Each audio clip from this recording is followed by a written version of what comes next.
Hello, dear. It's May here, speaking to you softly in the quiet of the night. The lamp beside me casts a warm, gentle light, and my hands are wrapped around a cup of tea that's gone cool. Some stories need the darkness to be told properly. When the world is still and the heart can listen. I was lying there in that hospital bed on my 70th birthday, staring at the white ceiling tiles, counting the tiny holes in them like I used to count stars when I was a girl. The monitor beeped slow and steady beside me, a reminder that my heart had faltered that morning. Not badly, the doctor said. Just enough to scare me. Just enough to make me wonder if this was how it ends. Alone with no one holding my hand. I kept my eyes on the door. Every time footsteps passed in the hallway, my breath caught a little. They would come. My sons had promised. Alex had said it clearly over the phone. Mom will be there as soon as Noah's party is over. Jordan had texted a string of hearts and, see you soon, love you. Sarah, my daughter-in-law, had even mentioned bringing the grandchildren so the room would fill with their sweet voices and sticky hugs. But the afternoon wore on. The light outside the window turned from bright to golden, then to the soft gray of evening. Nurses came in with kind smiles, checking the machines, asking if I needed anything. One of them, a young woman with gentle eyes, asked, "Is your family coming soon, Mrs. Harlan?" I nodded like it was nothing. "Yes, dear. They'll be here any minute." Yet the door stayed closed. I finally reached for my phone on the side table. My fingers felt heavy, but I managed. No new messages. Just the old ones from that morning, full of promises. Then I opened Facebook. I don't know why. Maybe I was looking for a distraction. Maybe some small part of me already knew. And there they were. The pictures. Noah's 5th birthday party. My grandson covered in chocolate frosting, grinning wide. Balloons everywhere. A big banner across the backyard fence. Tables full of food, my recipes, the ones I'd taught Sarah over the years. Alex laughing with a drink in his hand. Jordan flipping burgers on the grill. Emma dancing in a new dress. Sarah in the middle of it all, glowing, taking photos. A celebration. Full of life and noise and love. On the day I almost lost mine. I stared at those pictures until the screen went blurry. Not from anger. Not yet. Just a deep hollow ache that spread through my chest, worse than any heart pain. They chose the party. Over me. How does a mother get to this place? How does the woman who gave everything become someone her children can set aside so easily? Let me take you back, sweetheart. Way back. Because this didn't happen in one day. It happened slowly, in 1,000 quiet moments when I thought I was doing the right thing. Come with me. Let's go back to the beginning. I grew up in a little house on Maple Street in a small Ohio town where everyone knew everyone's name. My father worked at the mill. My mother took in sewing and ironing. We weren't rich, but we had supper on the table every night and warm coats in winter. I was the oldest, me, then Clara, then little Ruth. From the time I was 10 I was helping. Changing diapers, stirring pots, reading bedtime stories so Mama could rest her feet. I learned early that love meant giving. When Clara needed glasses, I gave up my new bicycle money. When Ruth wanted dance lessons, I babysat neighbors' children to pay for them. Mama always said, "May, you've got a heart bigger than the sky." I believed her. I met Robert at the diner where I waited tables after high school. He came in every Saturday for coffee and pie, always tipping too much and smiling shy. He was a mechanic, steady and kind, with hands that could fix anything. We married when I was 23, in a simple ceremony with wildflowers from the field behind the church. Our first home was small, 2 bedrooms, creaky floors, a tiny backyard. But it was ours. Alex came a year later, big and loud, with lungs that could wake the neighborhood.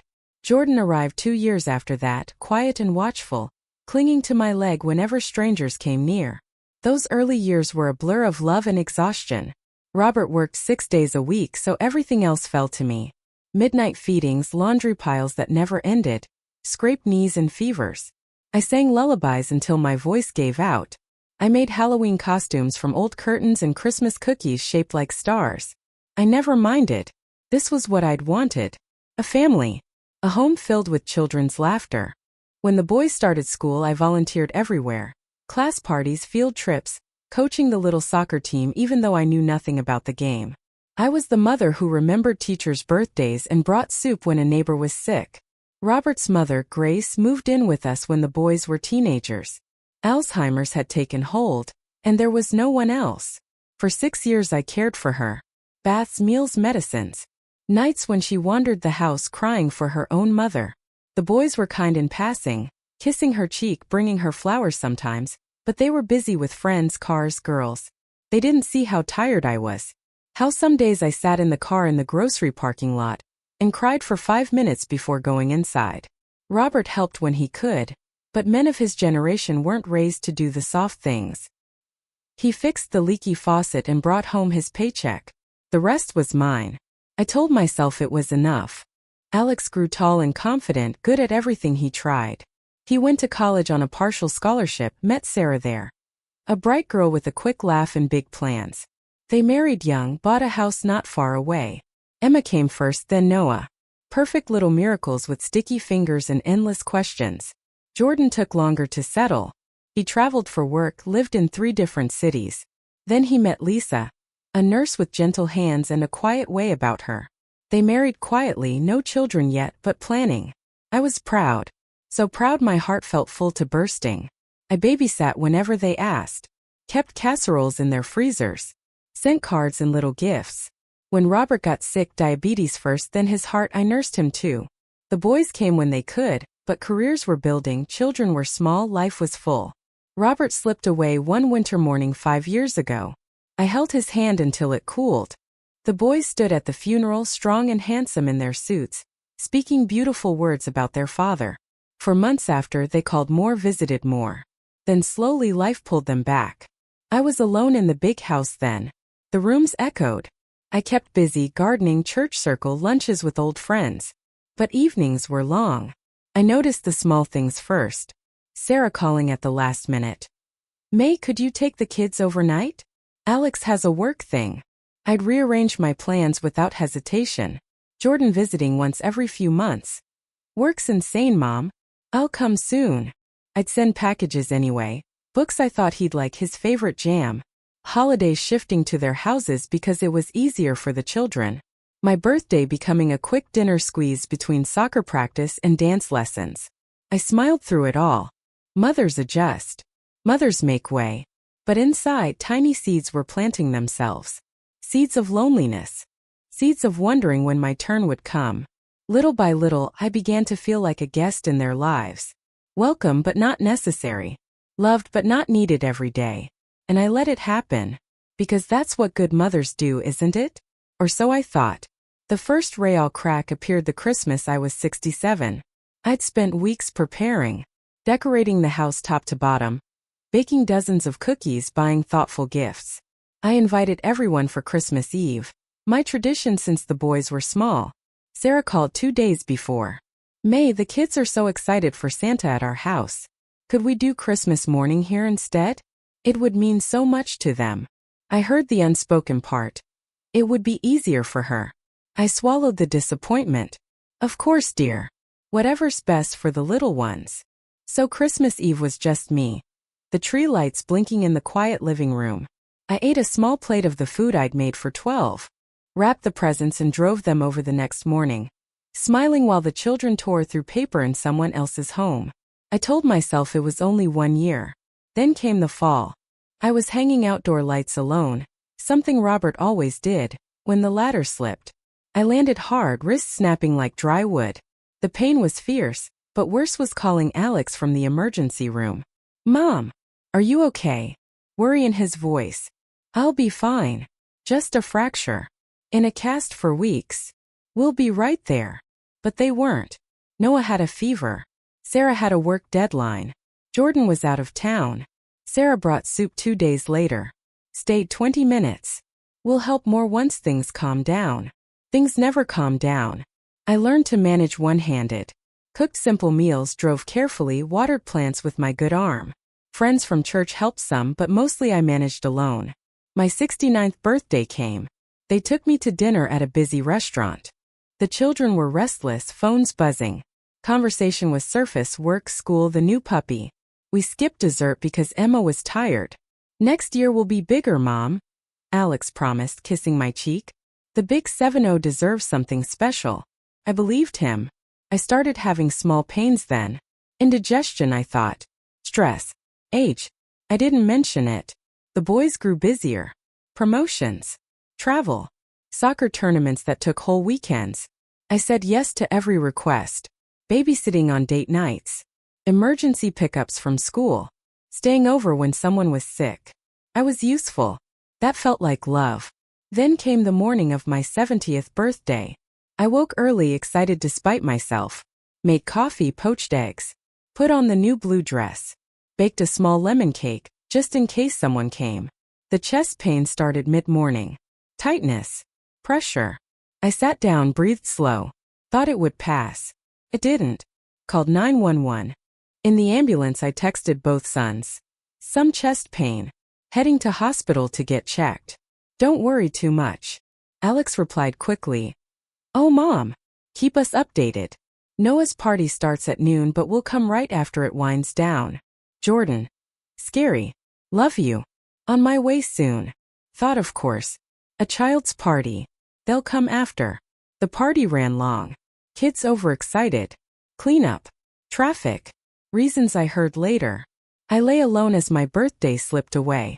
That night, seeing the photos, the joy, the togetherness without me was the moment something broke open. Not my heart this time. My illusion. The next morning they came rushing in, faces pale, apologies tumbling. We thought you were stable. The doctor said it was mild. We didn't want to upset the kids by leaving early. I listened quietly. Said I understood. But I didn't. Not anymore. When I came home days later, I looked at the big house differently. All the rooms I'd kept ready for visits that came less and less. The guest beds always made up. The freezer full of meals for others. I started making changes. Small ones first. When Sarah called needing weekend babysitting for a getaway, I said, I'm sorry, honey. I have plans. Silence on the line. Then, okay. I booked a painting class. Joined the senior travel group. Planned a solo trip to the ocean. The boys noticed. Family dinner became tense. Mom, are you angry? Alex asked one night, eyes worried. No, sweetheart. I said gently. I'm just living. Jordan tried. We love you, Mom. We didn't mean to hurt you. I touched his face. I know. But love shows up. Even when it's inconvenient. Things shifted slowly. More visits. Real ones. Phones away. But the damage was done. And something new was growing in me. A quiet strength I hadn't felt in years. The realization that I didn't have to fade away. That I could choose myself. For the first time. Let me pause here for a moment, dear one. Just you and me. In this quiet space between heartbeats of the story. Have you ever felt like a guest in your own family? Like the house you kept running smoothly for decades now belongs to everyone but you? Have you ever sat at a celebration, maybe your own birthday or a holiday, and realized the smiles weren't really for you? That you were there to serve, to clean, to make possible, but not truly to be seen? Would you have forgiven them that day in the hospital? Or would something inside you have shifted forever? Like a door quietly closing. Have you ever looked in the mirror and wondered where the woman you used to be went? The one with dreams and laughter and fire? And tell me, when did you last choose yourself? Really choose yourself without guilt whispering in your ear? So many of us women, we give until we're hollow. We call it love. We call it duty. We call it being a good mother, a good wife, a good daughter. But what if we're allowed to be whole people too? If you're watching this and something in my story stirs your heart, if you've ever felt invisible, please tell me in the comments. Share your moment. The one that hurt deepest. Or the one where you finally stood up for yourself. You're not alone. None of us are. We're all here learning together that love doesn't mean disappearing. That our lives matter too. That we deserve to be chosen. Just like we choose others day after day. Thank you for listening with your heart open. Now, let me tell you what happened next.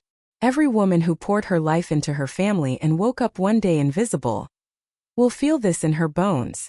That was the day I realized I had become background in my own story. Sometimes love isn't enough if it's only taken and never returned. I gave them my youth, my dreams, my strength, and they gave me excuses wrapped in good intentions. The quietest betrayals are the ones no one notices until it's too late. How many mothers are lying awake tonight wondering if anyone would miss them if they were gone? I learned the hardest truth. You can love your children with every breath and still teach them you don't matter. The moment your heart breaks in a hospital bed while your family celebrates without you, something changes forever. After the hospital, everything looked different. The big house felt too full of memories and too empty of life. I walked from room to room touching things, the boys' old trophies, Robert's chair by the window, the kitchen table where we'd shared thousands of meals. I made a decision. I sold the house. It wasn't easy. So many years wrapped up in those walls. But staying felt like staying stuck. I found a small cottage near the senior community. 2 bedrooms, bright windows, a garden waiting for flowers. Light pours in every morning now.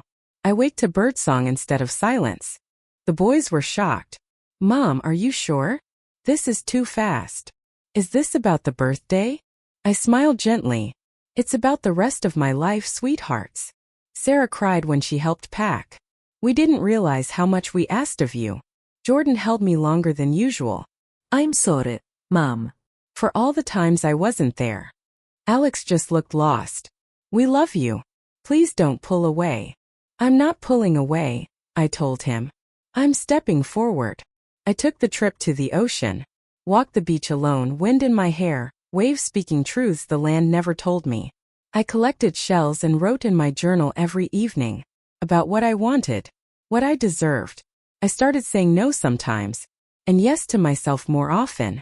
Painting classes. Book club. A writing group where women share stories just like this one.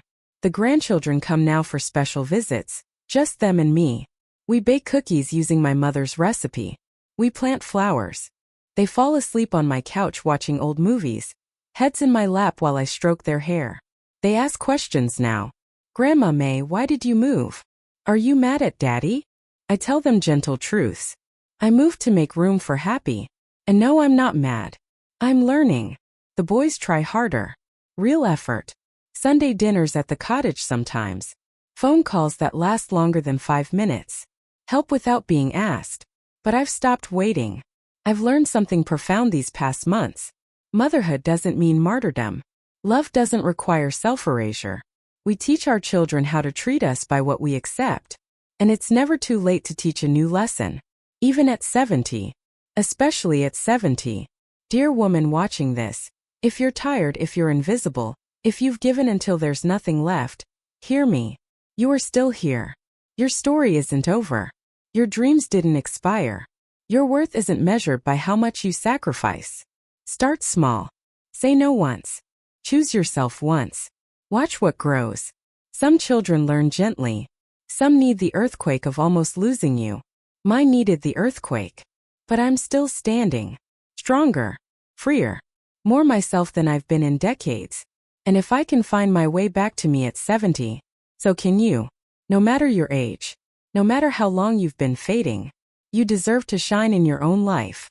You deserve to be chosen. First by yourself. Always by yourself. And when others see that light, real light, not just the reflection of their needs, they'll choose you too. Or they'll learn to live without the version of you that disappeared for them. Either way, you win. You live. You matter. Good night, sweet soul. Take gentle care of that beautiful heart. It's been waiting for you to come home to it.